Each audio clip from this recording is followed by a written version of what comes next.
Hello, and welcome to Life Matters, the program where we engage life issues with critical thinking and a biblical worldview. Life Matters is an educational outreach resource of Assure Women's Center in Omaha, Nebraska. We're honored to host a variety of guests within the pro-life movement, each bringing their own unique perspectives, experiences, and backgrounds. The views and opinions expressed by our guests do not necessarily reflect those of Life Matters, Assure Women's Center, or our affiliates. Our goal is to foster open, thoughtful dialogue around life-affirming issues and equip listeners to stand for life. Welcome to Life Matters. I'm Tony Clark, Executive Director of Assure Women's Center in Omaha. Today, we're joined by a very special guest, Joy Graves, who serves as a follow-up specialist at Assure. Joy spends her days reaching out to women who have walked through our doors, checking in and encouraging them. Follow-up may happen quietly behind the scenes, but it's often where God writes some of the most powerful stories of hope, healing, and life. In this conversation, Joy will share her own testimony, how she came to this work, and some of the unforgettable stories of the women she has walked alongside. Joy, thank you so much for joining me today. Yeah, thank you for having me. So tell us a little bit about yourself. What was your life like growing up? Well, my mom, she was a single mother, two other siblings. I am the middle. So. Okay. Was faith part of your upbringing or something you came into later in life? Yes, definitely. I've always remembered my mother as a spiritual woman, a church woman, just true. Either she was at church or at work. So church was always a part of my life. Yeah, that's the same way with me. Every time the doors open, we were there. Yes. Tuesday, Friday, choir rehearsal, revival, you name it. Study, yes. All of it. Whenever the doors are open, we were there. Faithful members. Absolutely. Could you share your personal testimony of how you came to know Christ? Well, after I became grown, I stopped going to church, of course, like a lot of people. And my boyfriend at the time, my high school sweetheart, Dwight, he was stationed at Camp Lejeune, North Carolina. And I became pregnant with Ebony, my daughter. And I remember it bothered him when she was born because we weren't married. He couldn't come home for her birth, So 30 days, she was 30 days old. He received Christ and we still got married. We were unequally yoked. And eventually I fell, I had my aha moment as an adult. Christ in my life. Yes. So Dwight came to Christ before you did. Oh, yes. Yeah. Yes. That's what, and he is a pastor today. Yes, he is. Yeah. Yes, he is. It's funny to hear you call him your boyfriend. Yeah. But y'all go way back. Yes, we do. We do. So, Joy, at what point did the issue of life and protecting the unborn become important to you? Life, you didn't hear that preached in church. Right. You didn't hear that preached at all. Of course, you just knew, that's one of the 10 commandments, thou shalt not kill. As a 15-year-old, like I said, me and Dwight, we met in 1983. I became pregnant at the age of 15 and I got an abortion. It was just a decision that, came from my parents. And it was something that bothered me. It didn't bother me at the time I did it. It's hard to explain as a teenager being pregnant, just the chaos and just, you just did it. And I remember it was probably about 10 years later. We had been married. We had 2 kids. About 10 to 12 years later, I went to a physical and my doctor asked those questions that they always ask you, about, miscarriage, abortions, and birth. And I remember I got so emotional. It just came out of nowhere. And I remember the doctor, he was so kind. He just sat his stuff down and said, Joy, you have to learn to forgive yourself. And that was the first time I realized that, I hadn't forgiven myself. This is something that I've pushed back in my mind all these years, Thank you for sharing that. That's very vulnerable for you to be able to share that with us today. Right. And even as you're talking, I think back to my childhood grew up in a very strict religious home. Right. And just the pressure to not get pregnant. Right. Exactly. And what happened if you did get pregnant, yes. All those things. And yes. Thank you for sharing your story. Right. And unfortunately that, you had to have an abortion and Right. and kind of live with that. But thank God for His grace Right. Oh, definitely. that you know sought Him and you're in a place where you've been forgiven Right. and you're able to share. Right. I'm going to say your life, you know, Right. with those that are walking the same that path that you walked Right. so many years ago. Appreciate that. Mhm. I think one thing we're finding out, and maybe we'll get into this later in the conversation. You said it was about 10 years Right. before you came to that Definitely. realization that Right. you needed to have some healing. Right. And I think the girls today are seeing it a lot sooner because of the method of abortion that they're suffering or that they're going through, Yes. because they're actually administering that abortion pill to themselves and Right. they're actually seeing the effects of that abortion pill a lot sooner. Right. And they're struggling with that in ways that perhaps you probably still did, but just they're realizing it a lot sooner. Yes. And so that old, you know, we used to say it takes 15, 20 years before someone realizes that abortion is affected them. We're starting to see it a lot more soon. And that is so true. It literally took it was more than 10 years before it hit me. So, Yeah. Yeah. How did you get connected with the Shore? I was in school actually, and I did an internship, and I was in human services, and we had to do a internship at a nonprofit, and I thought about a pregnancy center, and when I had came in and I saw what all you guys did, it just wasn't a pregnancy center, but it was Assure, you know, and I remember telling my husband, we were like, man, you know, how come no one knows about this, you know? Mhm. So yeah, so that's how I jumped in, and someone had pulled me to the side, and I remember she said to me that there was a need for minority people to be involved in this ministry. Yeah. And that is true. So yeah, so I became an advocate and volunteered for a few years, and after that I came on as a staff follow-up specialist. Mm-hmm.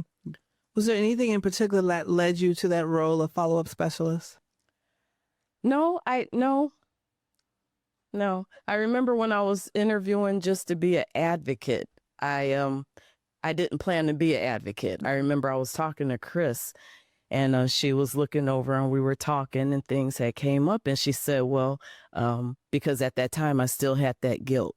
And I remember I got emotional talking to Chris, but she was so gracious, just continued on. And when she said, well, I think you'd be good as an advocate working with the patients, and I panicked. Because my intentions were just to, you know, be in the basement folding baby clothes, you know, where no one could see me, you know. And I did not know how I was going to deal with other women and their issues when I had my own issues. Yeah. But God is a gracious God, you know, and it helped me to heal, you know, and I just always remember that God is a forgiving God, even for abortions. Absolutely, he Yes. is. Absolutely. And I would just say, you know, it's always a joy. I kind of clown you about your name a little bit. Your name is Joy, but, you know, for those who don't know you, you Right. really, I mean, just epitomizes, your life epitomizes joy. You know, you just make me smile, you know. So I'm goofy. I think for our entire staff, we're just grateful that you're around because you do bring joy. When you walk in the room, if joy don't bring joy, we know something's wrong. So we're just really grateful that you are a part of the Assure team. Yes, I'm grateful to be part of this ministry also. Yeah. For those who may not know, what does a follow-up specialist do? After a patient comes in, I give the patient a call anywhere from 2 days to 2 weeks, depending on what their plan for the pregnancy is. I call them to see how they're doing, if they have any questions or concerns, and also how their support is doing, because that is a big issue, you know, depending on women that feel supported, you know. So. Good. So follow-up is an integral part of the 15-step process. Can you share a little bit about the patient process that Assure uses and the importance of follow-up as a part of the entire process? Well, like I said, being supported is a big part of a woman's choice that's planning to have an abortion. I just want them to be heard, to know that they're heard. You know, things happen within 2 days to 2 weeks. Yeah. I remember that there was one patient. it was 2 weeks. And the advocate, I read the file. She did an amazing job. The patient plan to parent. The patient was very excited. And when I called her, by the time I called her 2 weeks later, her boyfriend was in jail for beating her up. She lost custody of her kids. And she said, there's no way I could have this baby. I mean, it just totally changed, you know. So, and then also, not only can things change, but patients have the chance to process the information that we give them. Yeah. They're able to go home, talk it over with their support, and just they have that quiet voice. And especially after they leave their office, God is still dealing with them. Absolutely. They get a lot of information while they're here. Yes, they do. They get the opportunity to see the baby on the ultrasound and Yes. hear that heartbeat, but also to, you know, just how far along they are in their pregnancy, what the baby looks like. Right. And so it is a lot to process. Right. And especially seeing the heartbeat and hearing the heartbeat. I mean, there are women that don't even go to church, but when they see that heartbeat, they walk away saying, there's no way I could kill this baby. Oh, absolutely. And you talked about the span of time, what happens. Yes. You know, that's one of the reasons that we give them all of the information about all of their options while they're here. Because like you said, the young lady that you just mentioned, she was excited about being pregnant, but then she leaves and life circumstances changes. It turned to chaos. Absolutely. And so a lot can happen in between 2 days and 2 weeks. And it's really important that we give them all the information for all of the options, no matter what they say that their choices are going to be, because they don't know. We don't know what's going to happen when they leave our doors. Right. Life Matters is the program where we engage life issues with critical thinking and a biblical worldview, and it is a ministry of Assure Women's Center. Do you want to make a difference but don't have time to volunteer every week? Become a church ambassador. You'll help champion the work at Assure within your church community, raising awareness and support in meaningful, tangible ways. It's a simple first step to get involved in the pro-life work at Assure. Visit firststeptolife.com to learn more and join us today. Welcome back to Life Matters. If you're just joining us, I'm Tony Clark here with Joy, our follow-up specialist at Assure Women's Center. We've been hearing about her heart for this ministry and the incredible impact of staying connected with women beyond their first appointment. In this part of the conversation, we'll hear more of the patient stories that have touched Joy's life and how God has used follow-up calls and connections to change the course of lives and families. So walk us through a typical follow-up appointment. How do you reach out? What do you share? What's your heart? And what's your heart in those conversations? The first attempt, I'll try to call them. If I can't get a hold to them, I'll try to text them. I'll try to email. We're in new times. Some women will hold a whole conversation with me by text. And like I said, I just ask them what their needs are. You know, we also ask them at the end of the appointment, you know, if they were well taken care of, you know, were all of their expectations met, you know. So we use that information to make sure that other women feel that they're taken care of. How do you prefer to talk to them? Do you prefer text or email? I prefer the telephone. Okay. Yeah. Yeah. Sometimes with the email, the conversation could go on for, you know, a week, you know, but, you know, people are busy and they get around to it, but times are changing. So I'm learning to change with it. I would imagine if a patient calls in and she hears your voice, it would just be a very soothing and, you know, well, that's like, good. Yeah. Yeah. Could you tell us about a time when a woman wasn't sure about continuing her pregnancy but chose life? You know, I thought about that because that's a question that I'm asked a lot. And nothing stands out. And that bothered me that I couldn't think of a time when, you know, but then I was thinking and it came to me that more situations where people decide to abort. Those stand out to me. And it's not that I think that I failed, but it just stands out to me because I know that God, in some of those situations, God was dealing with them, you know. Yeah, I think, and I've said it before, sometimes we don't always know what the young ladies do. Right. Every now and then I'm out somewhere and someone will walk up and say, this baby is because of you, because of Assure. Right. And we're so excited for those, but sometimes we just don't know. And, and so I think because our mindset is to rescue women and children from abortion, we tend to focus on those that chose abortion, and our hearts are heavy for them, but we Right. don't always get a chance to celebrate those that do choose life, and those are just true. as important. But our minds and our hearts are just so heavy with those that Mm-hmm. have chosen to abort. What's one story of a woman who still stands out to you, where you saw God clearly move through follow up? I know a couple of them, a few of them, is young ladies that choose life for their babies. They weren't active in the church, but they said they attended a youth group with one of their friends that belonged to a church. Mm-hmm. I think that's so amazing, Mm-hmm. So, yeah. That's good. I think sometimes we don't realize the importance of just inviting family and Right. friends, so whether it's a women's group or a Right. youth group or whatever, Right. because they can hear the gospel. Yes, we share the gospel with them, Right. but it's that personal connection. Someone invites them to church that Stuck in their mind. Absolutely. Yeah. And those girls who never had membership at a church, parents never been to church, they'll look at the ultrasound and they have a response that you would expect everyone to have. Is, Yeah. oh my goodness, this is a baby, Yeah. and just fall in love with the baby on the screen. So Yeah, quite often that, once again, I feel like, this generation has been told it's a blob of tissue. yes. It's just cells. Right. And so that's what they think. Right. But then when they get in that ultrasound room, they're confronted with the reality of, well, it's not just a clump of cells. Right. It's not just tissue. Right. It's a living Mm-hmm. being Mm-hmm. created in the image of God. And it's that aha moment. And like you said, it's what everybody should, we should all be excited about that. But That's sometimes we're correct. not. That's correct. Sometimes we're not.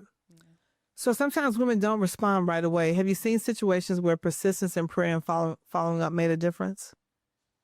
Sometimes some patients come off as hard when I call, Mhm.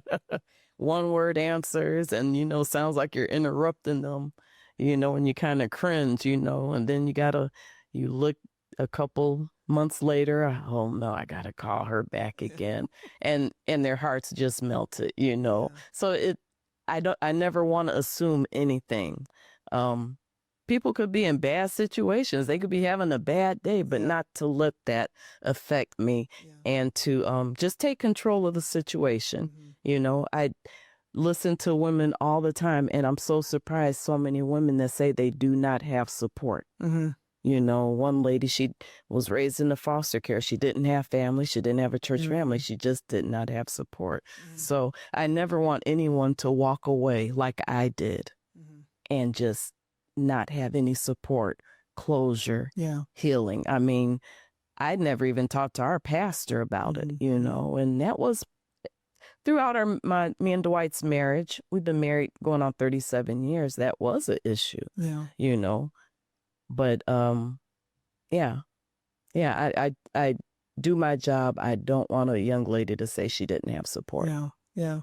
Oh, it sounds like your experience really drives you to do what you do. Right. It encourages you because yes, we work with the script, but something else, how to pray for them as well, because know what you would have wanted, right? And what that young lady needs. So, and maybe it's not always what you say, but just the prayers that you can pray for that young lady because you know what she needs. Oh yeah, I mean, if you're not in that situation, you can't picture, being in that situation. So I want to have empathy when I talk to these girls. I was raised in church, and some of these girls have experienced things that I couldn't even imagine. Yeah. But I don't want to be judgmental. I want to listen to them, offer them advice, referrals, resources, anything that they need. So, Joy, is there, do you think there's a perception sometimes of, from people that, about our patients? Do you think people have a preconceived idea or perception about the patients that we serve, and that's maybe not empathetic? It's hard to say. Like I said, I look at I look at everyone that's involved. If I walk through the waiting room, if I see a father of the baby on his phone, I'll say, hey, how you doing? I'll speak to him. Yeah. I remember someone saying, well, I don't care what the father of the baby thinks. I can't have that Mm-hmm. outlook Mm-hmm. because my husband was the father of the baby. Mm-hmm. And just like God deals with the mother Mhm. that's pregnant, God is dealing with that father too. And we don't know what God has in store. So everyone that's involved, I just want to be thoughtful of everyone. So. Absolutely. Joy, what's been the hardest part of your role as follow-up specialist? Well, I think the hardest part is when I call to check on someone. Hey, how you doing? Just calling to check in with you. And they tell me they lost their baby. Mm. Oh, that's hard. Yeah. That's really hard. Yeah. Before, it used to be hard also when someone had an abortion. Mhm. But I had to learn to still have that, not be biased, Yeah. because I still want to give them kind of that, let them know that they're loved, Absolutely. because statistics say that women that have abortions, they're easy to have another abortion. Yeah. So I want them to have that final phone call with me when they say, yeah, I terminated, and give me the date and the information to close the file out. Okay, well, if you ever need us again, give us a call. Yeah. So. Yeah. That's important because, like you said there, if a woman has an abortion, she's sometimes will have another one. Right. But just for her to know that Assure is here Right. if I need her again, Right. if they need us again, hopefully not in the thought of having another abortion, but Right. as I'm going through this pregnancy. Yes. Because now she knows us, she's comfortable with us, she knows about her parenting classes, she knows that we're going to take care of her, and so and just as a form of support. And then I think there's also the thought that a young lady has an abortion, and then sometimes there's a guilt baby that comes. Because they recognize that that's Right. I had an abortion, and now I'm having a second baby to I don't say replace, but to kind of ease the pain of the abortion that they've had. But once again, they know that Assure is here to help them out with that as well. Right. Yeah. Joy, what keeps you encouraged and motivated, even when the outcomes are uncertain or the answer that we're praying for isn't what we get? That there's always more work to do. Mm-hmm. There's always more work. So I think over the years, especially with abortion pills, TV shows, they make it look like, an abortion is just, they minimize it. Yeah. It's just taking the pill at home and that's it, So, I know that there's always work to do. Mm-hmm. Good. So, Joy, how can our listeners be praying for you? Dealing with patients, I think wisdom. And I always want to have empathy and just to always remember and keep in the front of my mind that this is God's ministry and that everything that I do or say to be led by God, that these patients, they're not harmed when they hang up the phone dealing with me, but that I made a difference. That's good. And I should say that you are one of a few follow-up coordinators that we have. So there are other people that are calling and talking to our patients as well. So I would encourage our listeners, if, when you pray, yes, you can pray for Joy, but even if you just say, the follow-up team or the staff at Assure, we all need your prayers on a regular basis. So, Joy, if you could speak directly to someone listening who is considering abortion right now, what would you want to say to her?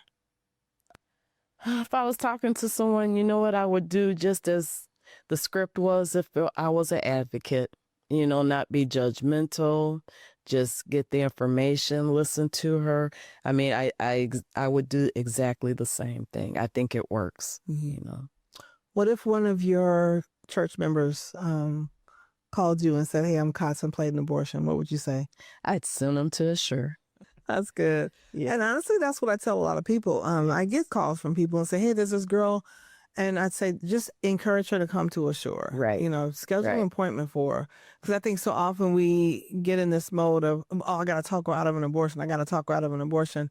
And sometimes that doesn't really do any, I won't say it doesn't do any good, but if you just get her to us, we can help walk her through that decision. Right. And I know that people have asked me, what did I do? People that I know. And it's not that we talk people out of abortion, but we give them information on all of their options so that way they can make a decision from what they have, because I really believe that if you talk someone out of abortion, they could turn around and someone could talk them back into it. Right. Absolutely. Right. So it has to be their choice. Absolutely. Absolutely.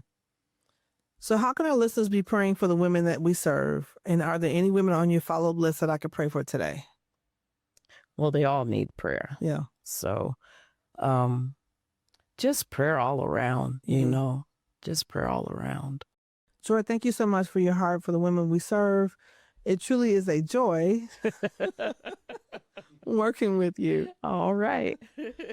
So you've been listening to Life Matters. If today's story encouraged you, we invite you to learn more about how you can partner with us through prayer, volunteering, or giving by visiting firststeptolife.com. And I would also add, if you have experienced an abortion or feel like you are perhaps struggling with a decision that was made years ago, please contact us. We want you to know God's forgiveness and God's healing from any past abortions that you've had. Thank you so much for listening. Life Matters is an educational outreach resource of Assure Women's Center in Omaha, Nebraska. To learn more about the ministry of Assure, visit firststeptolife.com.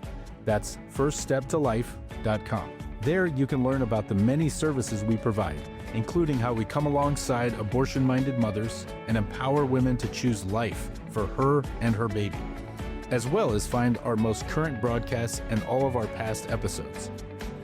You can also find information on our website about how you can partner with us in the life-saving work of Assure. Do you want to make a difference but don't have time to volunteer every week? Become a church ambassador. You'll help champion the work at Assure within your church community, raising awareness and support in meaningful, tangible ways. It's a simple first step to get involved in the pro-life work at Assure.